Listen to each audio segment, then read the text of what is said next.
G'day, have I got a story for you? Check the disclaimer. Season 1, Episode 19.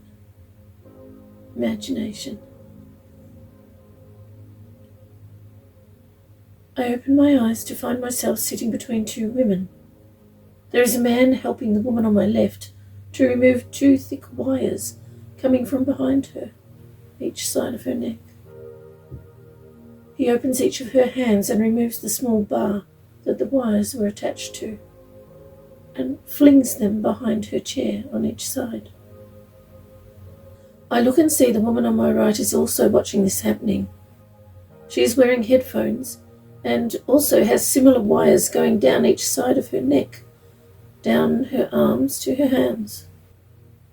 I see that her arms and ankles are held in place with what I can only describe as shackles.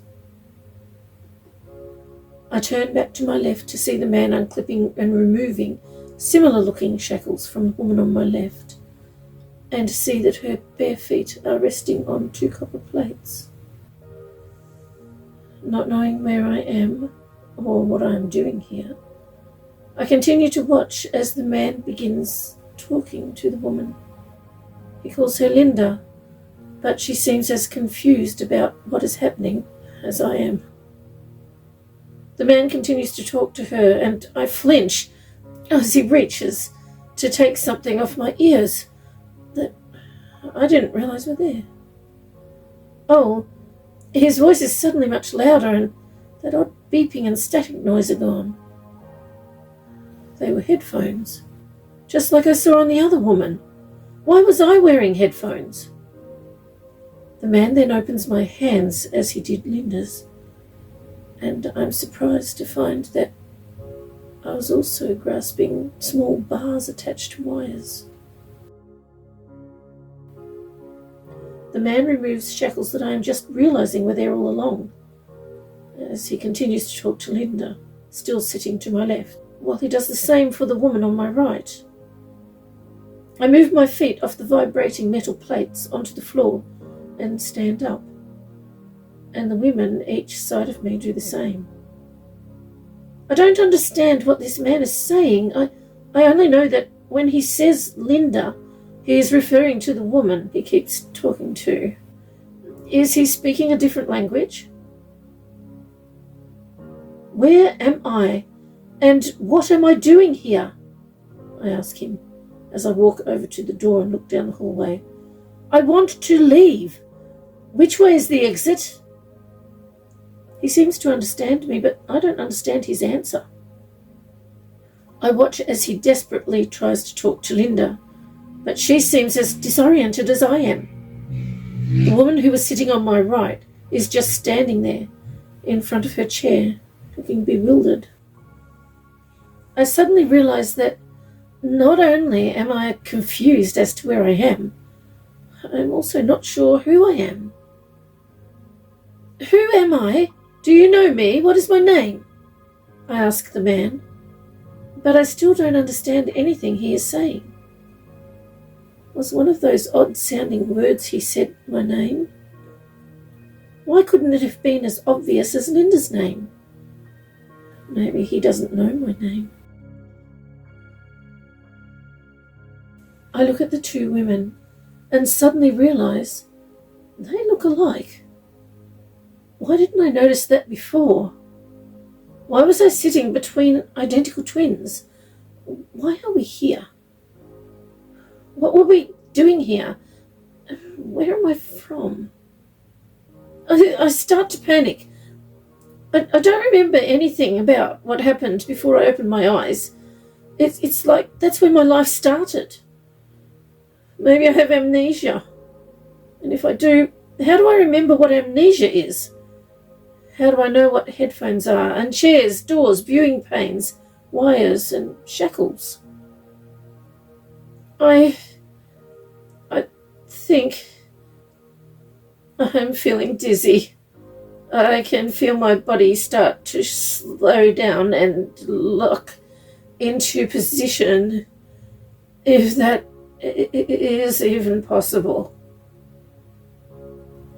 What was I thinking about? I can't remember. Why is everything going dark? What is that? It feels like something has entered my mind and is gathering up. I'm not sure, something.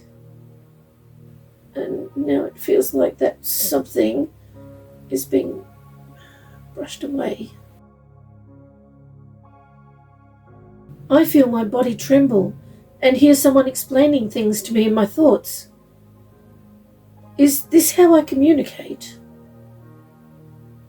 Is that why I don't understand what this man is saying?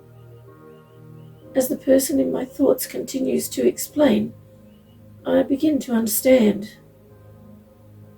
This place is full of scientists and lab assistants, but to us, they are more like tormentors.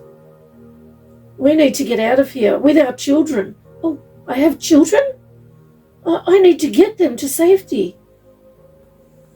I know this sounds odd, but it seems like I'm using parts of my brain that I've never used before. I can feel it. Or maybe it was somehow shut down or pushed underneath. Oh dear, that's ridiculous. Who was that voice in my mind? I listened to the man explain to Linda that she is his wife. They have 2 children, and they have to escape from here. I realize that he is not speaking another language, and I can understand everything he says. Why did it sound like gibberish before? He wants Linda to carry their tiny son, and he will carry their older daughter. It looks like she also understands him now. I follow them out the door, beckoning to the other woman, but she waves me on and sits back on her chair. We enter the room across the hall, and it has many chairs lined up in 4 rows, with children who seem to be asleep wearing headphones, sitting on most of them. There are also some babies in very small cots, with headphones laying at the top, and the padded ear parts resting either side of their heads. When I look at one of the babies, I am drawn to him. I pick him up and hold him close. Is he mine? Is this my son?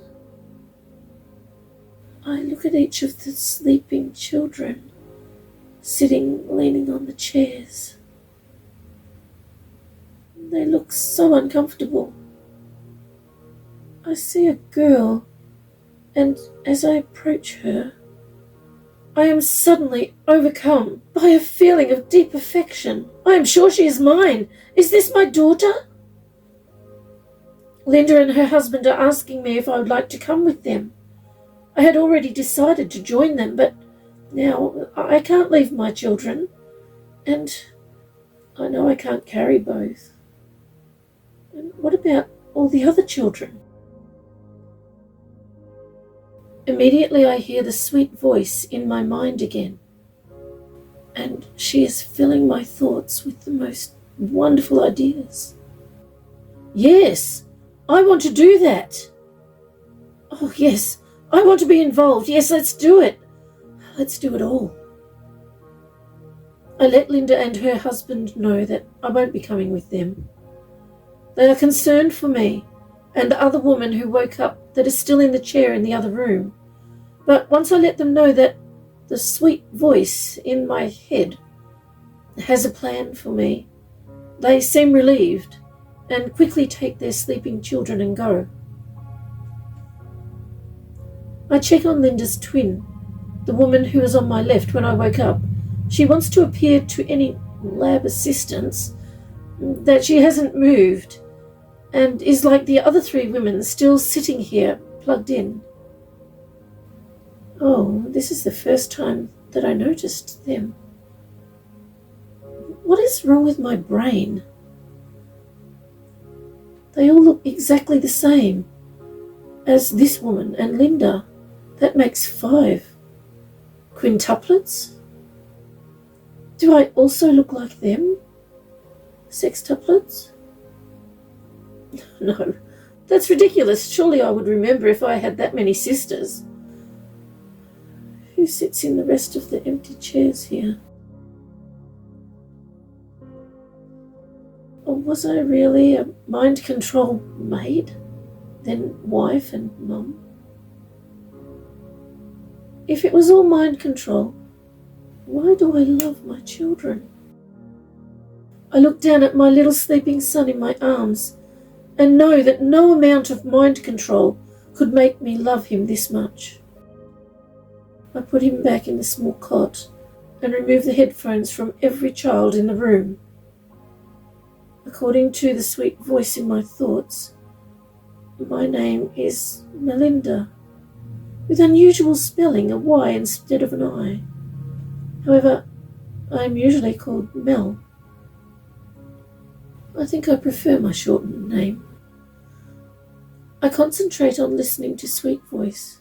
She has already worked out exactly what to do, so I go along with everything she has already planned, although I can see that she is trying to help me to use my brain, asking me things, but I'm sure she already knows the answers. She knows each child and the men and women to whom they have been assigned, and has been checking each mind involved. Under their surface thoughts, she knows both children and parents who truly desire to escape, and those who would refuse. Why would anyone refuse? Little sweetheart continues. I go deep into each sleeping child's mind to find who they really are and their true wants and desires. They are neatly tucked away behind mind control triggers and code words. There are a few odd mechanical thoughts in the girls, but many more in the boys. The children in each room are in pairs, an older sister and a younger brother, except the last room with much younger girls, some still babies and don't have a brother yet. There are 7 rooms in total, with children in them and 7 corresponding rooms on the opposite side of the hall. In the room where Mel's children are, only 3 pairs of children will remain. It is their choice. They all have strong connections with their assigned parents and don't want to be separated from them. I also find every parent in this facility who are assigned to these children. Their mums are in the rooms across the hall from their rooms, and their dads, scientists, are here in various rooms. I do the same thing. I delve into each of their minds to find out what they would truly prefer. Many of the women are longing to escape from their mind prisons, most of them along with their children, and most of them without their abusive husbands. 3 of the women have husbands who love them, and coincidentally they are also the 3 scientists who wish to leave here. They seem similar to Dr. Ivan. I'm not sure about them yet. Actually, they're also not sure about me. It is one thing to actually meet a scientist in person, and him experiencing me talking to him and speaking to his mind. Dr. Ivan met me and saw me. He knows that I am real. However, it is a completely different thing for scientists to suddenly hear my voice in their minds, to believe that I am real and that it is not their imagination. Well, it's not easy for them. Mel continues. I replace the headphones on the 3 pairs of children who refused our help, then go to the next room. Sweet Voice lets me know which children need the headphones removed in each room. I will only remove the headphones from the children who have chosen to escape with us. Suddenly a loud noise rings out, and Sweet Voice explains that the facility has gone into lockdown. Every person besides security should be going to their designated rooms and lock the doors. They have to remain there until the sound stops.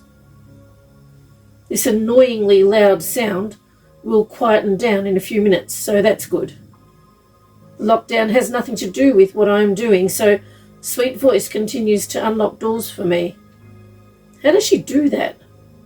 And I continue removing headphones. No security will come to this area yet, because they have all been called below to the 77th level. This place is so big. When I get to the last of the children's rooms, I walk back to the other end of the hall, closing the doors as I go, just in case security is eventually sent here. They will already be shut and look like they are all still locked. This also helps the smaller children to stay where they are.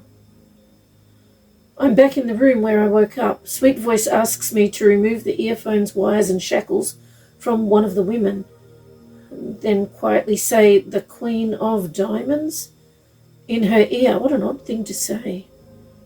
Oh, it's a code word to awaken her. The woman trembles and looks up at me.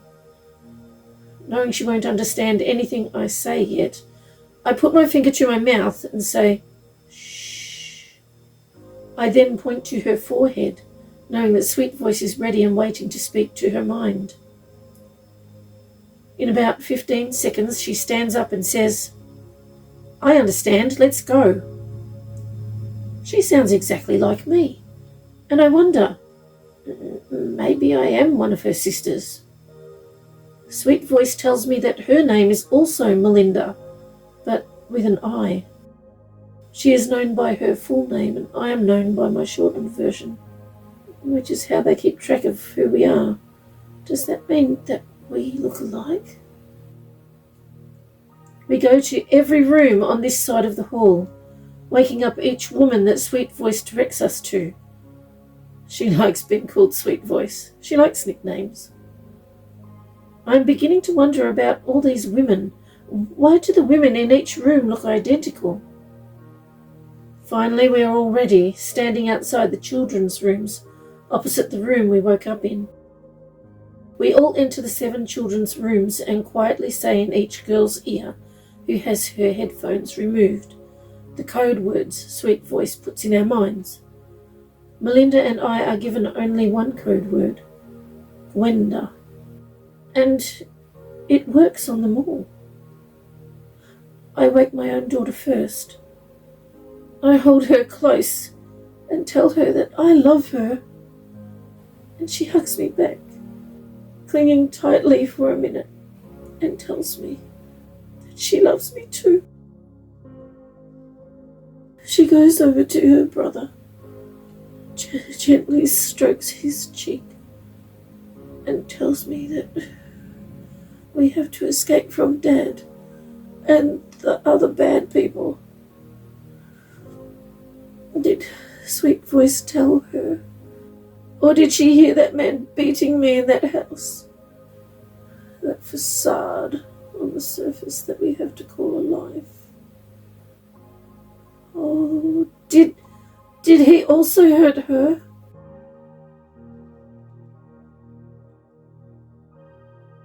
All the girls without headphones wake up one by one, look startled, but quickly cooperate. The older girls going to their younger brothers, ready to pick them up and run when the time comes. The 2 youngest girls are looking at Melinda and I, making sure we hold their baby brothers ready. I look at my daughter, with her hand gently resting on my son. It's obvious how much she loves him. I can hear from the other rooms quiet scuffling of feet, and eventually everything is quiet. We need to wait until the exact right time when everything is ready for us. Oh, we are going to be joined by some of the maintenance people, cleaning staff, tea ladies, nurses and cooks. I see the tea ladies arrive in the hallway with their trolleys, crammed so full of food that I'm sure there's no way even one more scone would fit. The cleaners arrive with their cleaning bins, also full of things that we will need. I see powdered milk, baby bottles, nappies, bedding, clothing.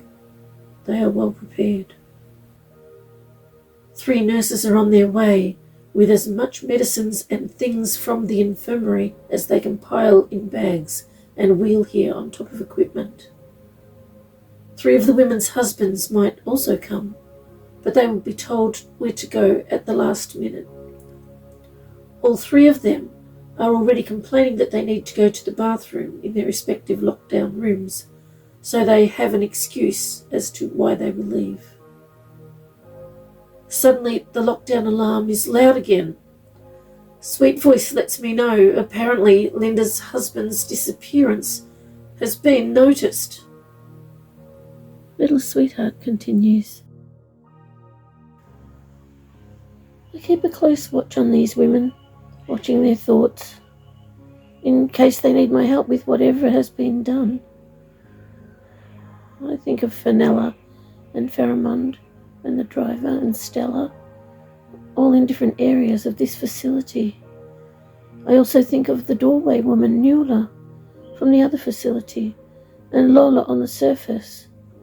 They all seem to have similar mind patterns. Oh dear. Maybe one day I will be able to save them all.